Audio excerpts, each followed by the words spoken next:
जय देव, जय ज्योति, जय शिवराय, सत श्री अकाल, आदाब, जय मुल्ला सिंह, जय जोहार। राष्ट्रपिता ज्योतिबा फुले के जन्मदिन के अवसर पर आप सबको मंगल कामनाएं। आज हम लोकतंत्र पर जो समस्याएं निर्माण हुई है उस समस्याओं पर बात करेंगे और उसका हल भी ढूंढेंगे। समतामूलक समाज निर्माण करने के लिए जो पूर्व शर्त रहती है, अगर वो शर्त हम पूरी नहीं करते तो लोकतंत्र मजबूत नहीं रहता, खोखला बनता है। तो हम लोकतंत्र के कुछ आधार है, उस आधार पर बात करेंगे। लोकतंत्र के 4 पिलर रहते हैं। पहला पिलर है विधायिका, दूसरा पिलर है कार्यपालिका, तीसरा पिलर है न्यायपालिका और चौथा पिलर है प्रचार प्रसार माध्यम।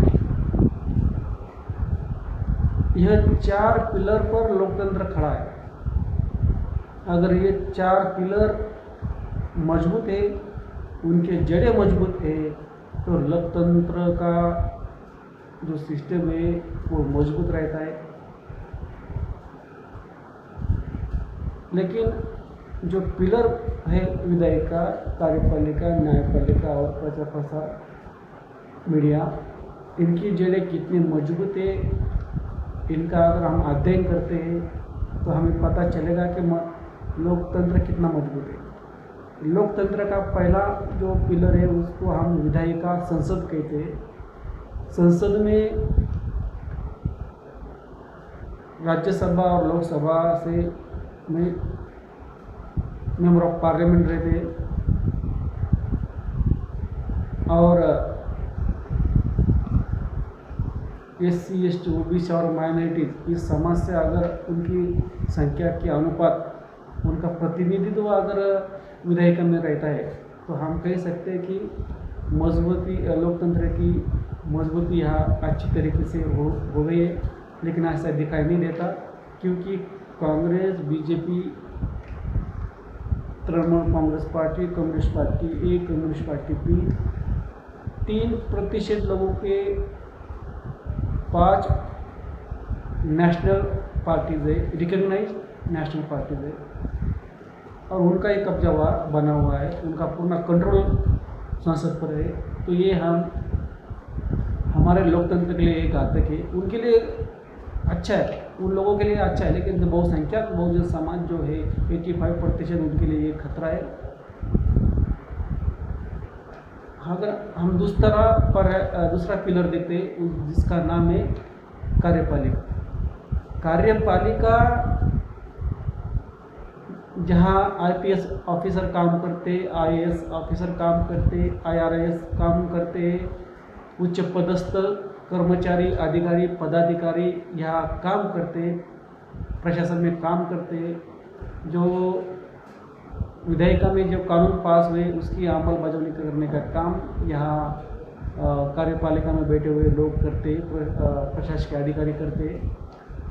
इनका अगर रेशियो देखेंगे तो कार्यपालिका में 79% की भागीदारी अकेले उच्च वर्ण और तत्सम उच्च वर्णीय लोगों का हिस्सेदारी वहाँ दिखाई देती है। वहाँ शेड्यूल कास्ट के लोगों का, आदिवासी लोगों का, माइनॉरिटीज़ और ओबीसी लोगों का जो प्रतिनिधित्व है, रिजर्वेशन वो नहीं के बराबर है। इसका मतलब लोकतंत्र का दूसरा पिलर है वो भी पूरा उनके कब्जे में है। उनके लिए वो मजबूत है, उनके लिए वो अच्छा है, लेकिन बहुसंख्यक बहुजन समाज के लिए खतरा है। उनके हक अधिकारों पर बहुत बड़ा संकट का साया है। ये दूसरा पिलर पूरा उनके कब्जे में बन चुका है। लोकतंत्र का जो तीसरा पिलर है उसको हम न्यायपालिका कहते हैं। न्यायपालिका न्याय देने का काम करते हैं। विधेयक का कानून बनाते, उस पर इंटरप्रिटेशन करने का काम न्यायपालिका करती है, और जजमेंट देने के बाद समाज में उसकी इम्प्लीमेंटेशन होना चाहिए, उसके लिए कार्यपालिका वह काम करती है।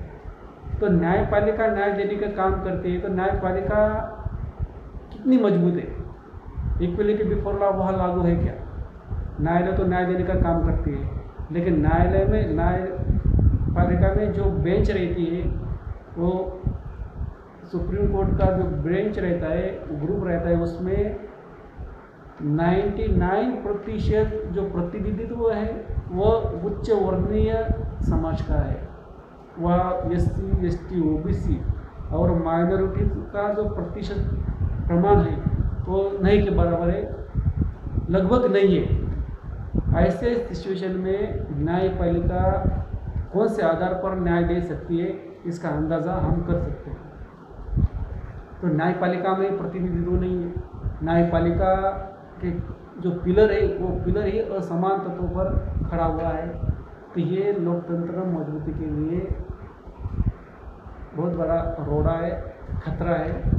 उनके लिए वो अच्छा है, लेकिन हमारे लिए सबसे बड़ा संकट है।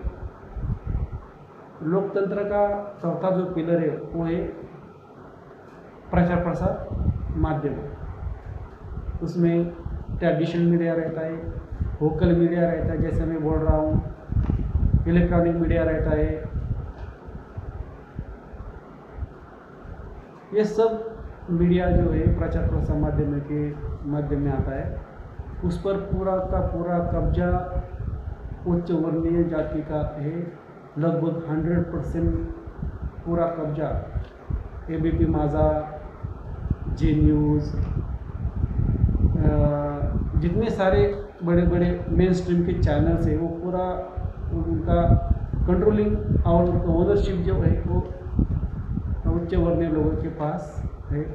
लोगों को क्या दिखाना, क्या नहीं दिखाना, कौन सी बातों का प्रचार करना, लोगों के दिमाग में कौन सा जहर डालना, कौन सी बातें निकलना, लोगों को कैसे कंट्रोल करना, लोगों तक कौन सी बातें ले जाना और किस तरीके से लोगों को कंट्रोलिंग करना, ये पूरा का पूरा पावर मीडिया को जाता है। तो मीडिया उनके कब्जे में है, तो जनमत बनाने का काम भी वही करते हैं।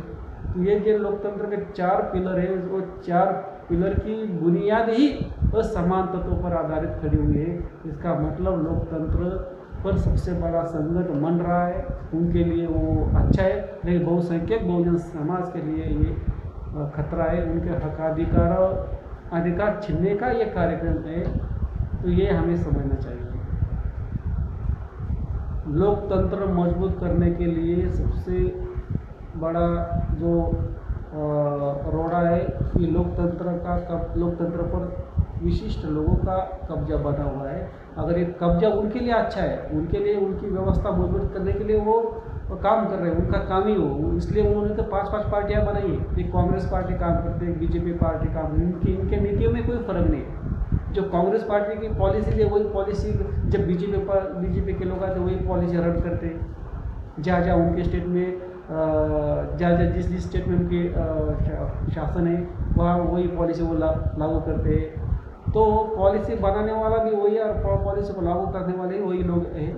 तो 3% ब्राह्मणों के पास रिकॉग्नाइज पार्टियाँ है। तो हमारे लोग वहाँ जाकर मेंबर ऑफ पार्लियामेंट का टिकट मांगते हैं, इलेक्शन के लिए टिकट मांगते हैं और मेंबर ऑफ पार्लियामेंट बनकर वहाँ जाते हैं। लेकिन जो डिसीजन मेकिंग रहता है वो डिसीजन मेकिंग में उनका योगदान जो है वो 0% है।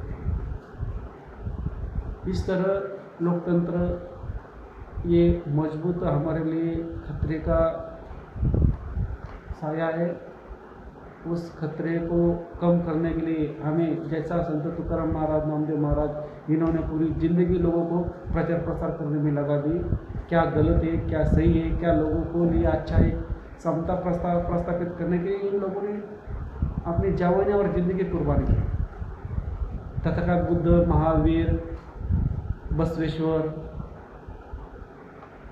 ये सब सारे लोगों ने, गुरु नानक, तुकडोजी महाराज,